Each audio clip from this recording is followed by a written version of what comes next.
ages, and I think we should build on that long tradition. Therefore, I'm really grateful to be here, even in this still a little bit strange and unusual COVID times that have pestered Europe for more than 2 years now. Indeed, today I have chosen, as I typically tend to do as a discussion starter, a relatively Baroque title. And I would like to talk about the New World Order and the revitalization of EU constitutionalism. So a background to this talk, there is a paper that was published already a year ago in the European Law Review, where I argue in favor of the revitalization of EU constitutionalism, of the very same kind of constitutionalism that I grew really critical during the ages at the European University Institute, because I thought it turned into an ideology, into something that everyone used. It was omnipresent, but at the same time, it was a concept that didn't work. It didn't take off in practice. But now, being 15 years older, or even more, and of course also demonstrating the signs of aging, I do believe that we should reinvest in the idea of a European constitutional process, properly so-called. And we should do so precisely, probably, for the reason that what we are witnessing now is a kind of a new world order. Much less optimistic one, much less prosperous one than we had been used to still 10 or 15 years ago. So the way that I'm going to the way I'm going to approach this this presentation today is that I'm going to address the key question, and the key question is: are we witnessing the emergence of a new world order, and how could or even should the European Union react to it? And as Armin suggested, every single concept in this Baroque title could entail a dissertation of its own. Therefore, I'm also going to break this talk today down into 3 parts. First, I'm going to briefly discuss the idea, the concept of a new world order. Secondly, I'm going to touch on the state of the European Union within the context of this new world order. And finally, I'm going to conclude by reflecting on the possibility, attractiveness, or at least feasibility of relaunching a proper constitutional process for the European Union in the following years. So that's the plan. But let me first start with the very idea of a world order. And the idea that this world order might be now collapsing in front of our eyes as we speak. So what is the world order? We, all of us who sit in this room today, and humanity for several centuries now, have been the moderates. And the moderates, those who have been produced and shaped by modernity, have striven for order. That is, for ordering human social relations around ourselves. And in terms of public law, I think that the most important milestone in terms of thinking of and creating a world order was the Peace of Westphalia. The Peace of Westphalia that first symbolically, but then also practically launched between us 2 central ideas. One was the idea of the state as a territorial unit, and the other idea was closely related to it, closely tied to it. That was the idea that all these states as territorial units are equal sovereigns. So the idea of statehood and the idea of equal sovereignty. This is the pattern along which the world order has been developing for several centuries around the globe. We have moved from the age of empires towards the age of a nation state since the spring of the nations. We've witnessed the collapse of the empires with the First World War. That was just a prelude to the Second World War, which again created a different world order, which was to be the Hitler's German Grossraum. And that idea of a world order, the Hitler-German Großraum, was then defeated in the Second World War to establish a liberal democratic world order with human rights, rule of law, democracy, championed by the United Nations and all the rest that we know. But that never fully materialized, because from one war, from a very hot Second World War, we ended up in a Cold War where two regimes were juxtaposed next to each other: the liberal democratic world based on capitalist economic production, and on the other hand, the totalitarian communist system. And these two world orders coexisted relatively peaceful through the acronym MAD. The MAD was a formula which kept the world in order, that was a mutually assured destruction. Thanks to the, or yes, thanks to it, to the development of the atomic bomb, of course. Nevertheless, in 1989, this kind of a duo, the world order that was based on two superpowers came to an end. And we were told that the end of history had begun, and that this end of history really resulted for all times for good in the domination of the liberal democracy. However, at least with the outbreak of the financial crisis in 2007 and 2008, we have seen a gradual but definite and stable decline of this world order based on a liberal democracy, and the promotion of something that has been termed as illiberal democracy. It came from, we know, from which politician's mouth, but the countries that were presented as role models for this illiberal democracy was Russia, was Turkey, was Singapore, was China, etc., etc. And now we found ourselves on the 24th of February, as mentioned by Roberto, in the midst of a war. In the midst of a war inside Europe, on a European continent, whereby a country called Russia invaded another country, breaching, going back now to more than almost 400 years, breaching the sovereign equality and the very statehood of that state in the middle of Europe. And that, at least in some people's eyes, or not just in some people's eyes, in the mainstream point of view, marked the beginning of a new world order. Signaling, we do not know what kind of world order is actually going to be created. We are really in the midst of it. What is, however, clear is that it seems that there is no way back.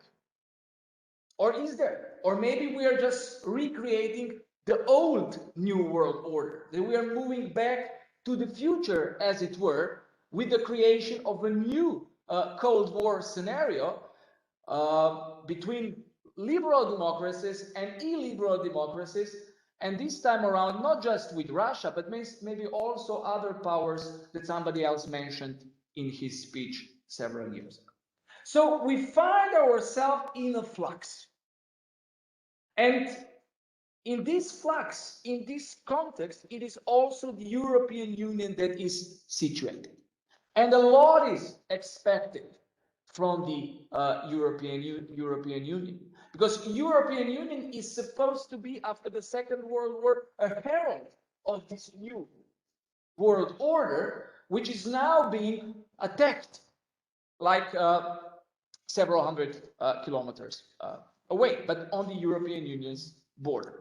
So in what shape is nowadays the European Union, and how can or should the European Union react to it? Well, as we all know, the European Union, to say the least, it's not in a very good shape. Over the last 15 years, a decade and a half, the European Union has been subject to permanent, profound, unprecedented crisis. It's actually starting already at the Golden Age. In 2005, with the constitutional crisis, with the rejection of the constitutional treaty, that hybrid document that started as a treaty. It sort of metamorphosed into a constitution in the mouths and the aspirations of Giscard d'Estaing, and ended up again as a treaty. But that debunking of the constitution led to a profound political crisis at the time, which was then resolved with the adoption of the Treaty of Lisbon.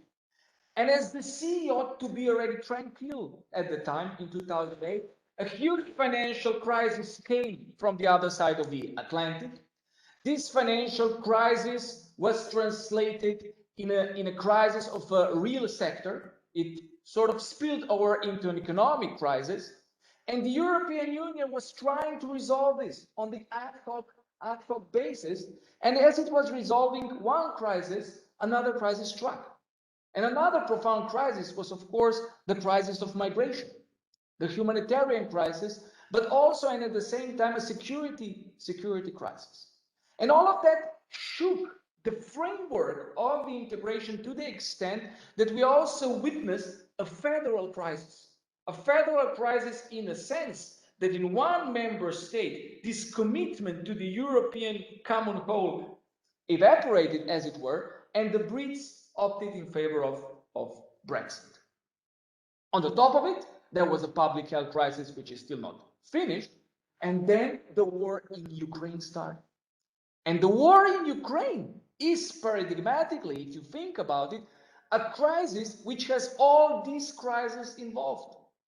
It's a security crisis, it's a humanitarian crisis, it's a political crisis. Even though the European Union tries to present itself as being politically really unified towards Russia and towards its aggression, and it is in terms of repelling the aggression, in terms of demonstrating that aggression is an international crime. At the same time, it is clear that there are also important political differences between the member states, as with their relationship to Russia. There is the energy crisis, which can translate itself into economic crisis, etc., etc., etc. So, how has the European Union been responding to all these crises in the past? Here, the question I'm asking is not whether the European Union has responded successfully or unsuccessfully. The views do differ, right? And they do depend pretty much on the subjective point of view. I'm interested in how the European Union has responded to this crisis in an objective way, as it were. And in the objective way, as it were, and what's clear, the way the European Union has responded to this crisis is by way of deepening the integration. We know from the beginning of the integration process, and that was something that was built into it by the founding fathers, that the process of European integration will be a crisis management process, and that the European Union will be progressing by way of responding to the crisis. So the crises have been a catalyst for integration, and especially those crises that have been external to the integration, that have been imported from abroad, that have had a very strong external dimension, because those crises, almost in terms of the systemic theory, have struck the system, and the system sort of unified and tried to respond to it. So someone might say, well, that's good. So crises are catalysts for integration. The integration is progressing. There's been deepening of integration. It might be good. Indeed, the European Union is nowadays a single market. It is an area of freedom, security, and justice. It is a monetary union with strong fiscal implications. The European Central Bank has been printing money for a long time now. It doesn't call it that it's printing money. It uses another taxonomy. It says it's quantitatively easing in monetary terms. At the same time, the crisis also resulted in the fiscal union, at least in the making. Remember the fiscal compact in 2012, but still, the fiscal union is still in its infancy. The member states are quite reluctant to have a robust single budget. But and this is really interesting, They're not so reluctant to have a robust single and common debt. And I think it's a great expression. It's a great idea launch among us by Bruno De Vite in his recent article that the way the fiscal policies in the European Union are developing is that the member states are incurring common debt. At the same time, we have an emerging social union. There's a lot of talk and a little bit of practice, of course, also of social Europe. We have an incipient health union, again, as a response to the public health crisis. And now, because especially because of the Ukrainian crisis, all roads also lead towards the energy union, defense union, military union. So more and more and more and more, this European Union is resembling a federal state.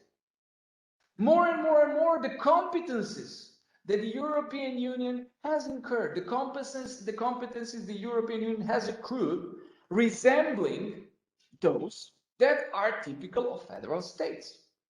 However, this very same European Union lacks essential properties of a statist federation. So when I was referring before to the fact that the European Union integration has been deepening, and when I was sort of pondering whether that's good or bad, the fact is that more or less, but rather more than less, this deepening of the integration happened under duress, ad hoc, out of political imminency, and very often by stealth. Very often without really going back to, with the people, to the democratic dimension of the European integration. And very often, if not almost exclusively, all these transfers of competences have been justified by relying on the output legitimacy of the European Union. It has worked. We have resolved the one crisis and moving down to another crisis, and we will do whatever it takes to make sure the European Union keeps functioning. This is all okay, and from my normative, if you wish, political perspective, I find it appealing. But at the same time, as scholars, as academics, we have to recognize that this has started leaving a yawning democratic gap between the deepened integration and the popular democratic awareness.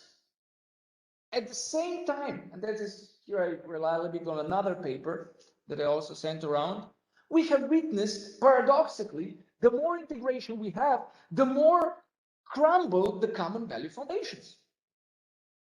We know that more integration requires more stable and more shared fundamental pedigree for the value pedigree for the functioning of the European Union. And at the same time, this is on the paper, but in practice, it seems that this allegiance to common values has been evaporating in several member states across Union.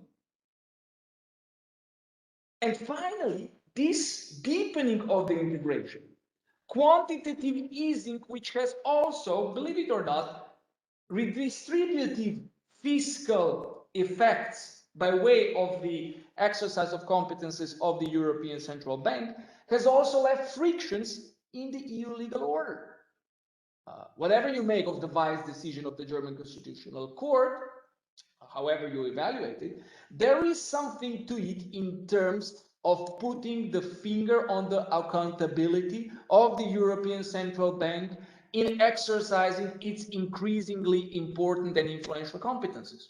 Something that hasn't been so much talked about, or rather it has been sidelined out of the fear that the courts in the rogue member states wouldn't use this as an example to justify their own defiance against the European legal order. And defiance was there. Much less or not at all justified if we compare it in argumentative terms, but it was defiance, especially coming from the Polish Constitutional Court, that has actually shattered or tried to shatter the very foundations of the EU legal order, that is the autonomy of EU law and the primacy of EU law. So Now there are already 2 points behind us, right? So we are in the context when one world order seems to be disappearing. It's being transformed in front of our eyes. And at the same time, we are now speaking about the European Union as a tool, as a mechanism, as a utensil with which we would like to respond to this crashing world order and shaping it in our own image. And while wanting to do that, we see that also the European Union has profound problems with itself. The state of the European Union is problematic on its own premises, and this problematic on its own premises is of course preventing the European Union to respond persuasively and in a compelling and satisfactory manner to the challenges coming from the crumbling world order. So the final question is what to do about it.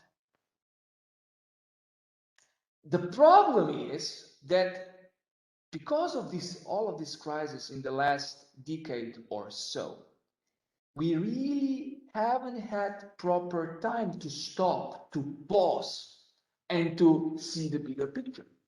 All of our reactions were imminent reactions, ad hoc reactions, reacting to the crisis of the monetary collapse, reacting to the crisis of fiscal collapse, reacting to the crisis of the collapse of Schengen and asylum. So, as Neil Walker put somewhere, it's not just that the scholarship is event-driven, EU scholarship is event-driven, which clearly is. It's also that politics has been event-driven. And it's been just this, which is reasonable, right? But what has been missing out is this bigger picture. And there was indeed some room created before the outbreak of the COVID crisis that the European Union wanted to stop, wanted to pause and engage with its citizens by launching the conference on the European Union to reflect on what has been achieved so far, what are the shortcomings, and which could these scenarios for the future be. Now, this conference on the future of Europe, at the moment, as we speak, I think it's been completely, unfortunately, overshadowed by the Ukrainian disaster. And also, in a way, one of its intellectual and political founding fathers, Emmanuel Macron, seems to be having different problems at home, even though this was one of his important political cards. It seems that it doesn't play a major role in the current French political debates. Nevertheless, there have been citizens panels all around the place. There the proposals are there, and they will be discussed at the end of this month in Strasbourg. And then these final reports will be taken to the presidents of the EU institutions, and we will see where it takes us from there. So that's the consultation that the European and national political establishment has had with the European citizens. But it's clear that this couldn't be a response to the crisis, to the challenges that the European Union is facing within the context of this new legal order. Something more would be needed, or not necessarily so. There are different views in the room, not in this room, but in the room in the public space, reflecting on the European Union. At least 3 scenarios are in circulation. Some are saying that the EU as it is, the status quo, it works, it's fine. And we do not want to wish more, because by wishing more, we might even lose what we currently have in our hands. Others wanted to go along the road of the status quo ante, taking our competences back, repatriating the competences. That was the British scenario. And I think what it has been proven by practice, but I might be wrong, that this is not a road that we would want to travel. This is not a road that we might, by taking it, we might resolve the problems and challenges of the European Union and of the increasingly complex world. The third one, however, is this reformist scenario. Is the scenario on the basis of which we would break with the status quo toward a reformed vision of European integration. And I've been reflecting in my work whether this scenario would be attractive and what role constitutionalism and the process of constitutionalization could play in it. 5 minutes, yeah. And here I'm gonna stop in 5 minutes. So why now constitutionalism in 2022? If I had said that I had been critical of it already in 2005. First of all, because all of the mentioned crises and the problems that the crises have left us with are of a profound constitutional character. These are profoundly constitutional questions. Brexit has impacted on the framework of the European integration. It has affected the constitutional frame, the membership in the EU. The debate on the rule of law and democracy, we haven't touched on it today yet, is a debate on the substance of this constitutional frame. The debate on economic policies, it's about the economic constitution. And we could go on and on and on and on. So in order to address these questions, we are in a way sort of condemned by looking at them through a constitutional register. But at the same time, to be less theoretical and be more practical, it is clear that if we want to turn the integration into a proper monetary union, even a fiscal union, health union, energy union, defense union, military union, and if we want to have the European Union democratic, then it needs to be also a political union. But this political union has to be constituted. And I see no other way of constituting political union than by way of investing into constitutionalism. So constitutionalism, we have known from the statist tradition that has helped us to constitute ourselves as politics. But now, mentioning from the statist tradition, we are at the same time epistemically entrapped, as somebody said, when we are working with constitutional terminology, when we are working with constitutional concepts in this statist constitutional tradition. And some would again say, well, that is not a problem.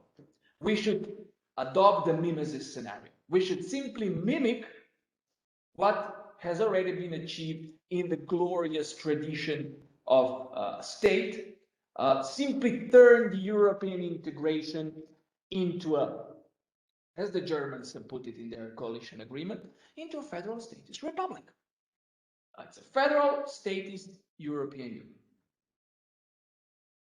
I believe that that is a very dangerous road to travel because something along those lines had already been tried, and not so much so explicitly as now around 2005.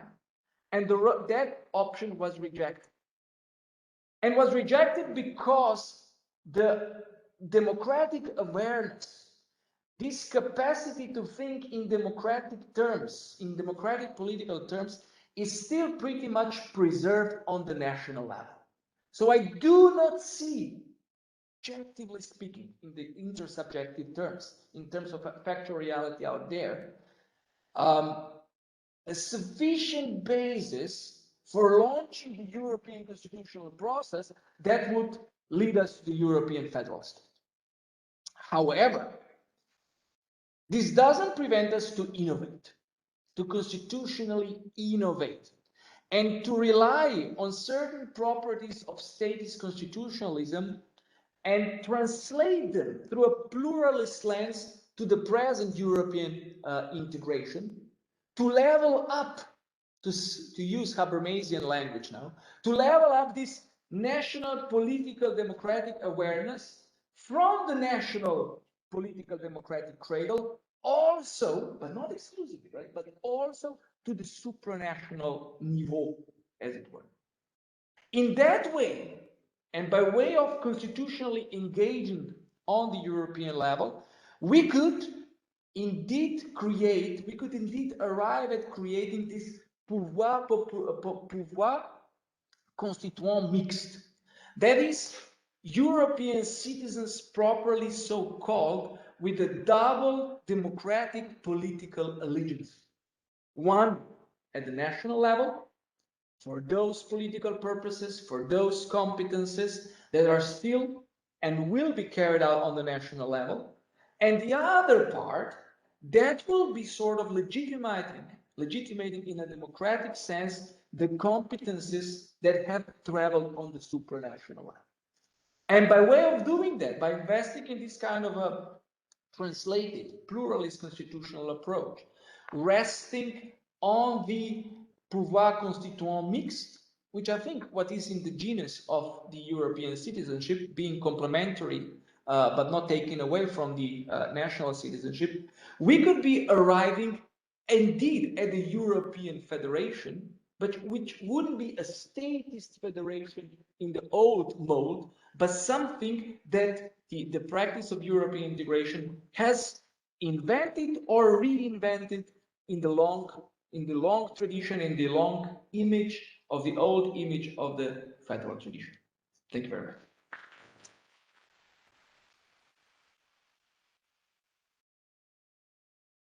Very much, Matej, for this comprehensive historical, evolutionary, and social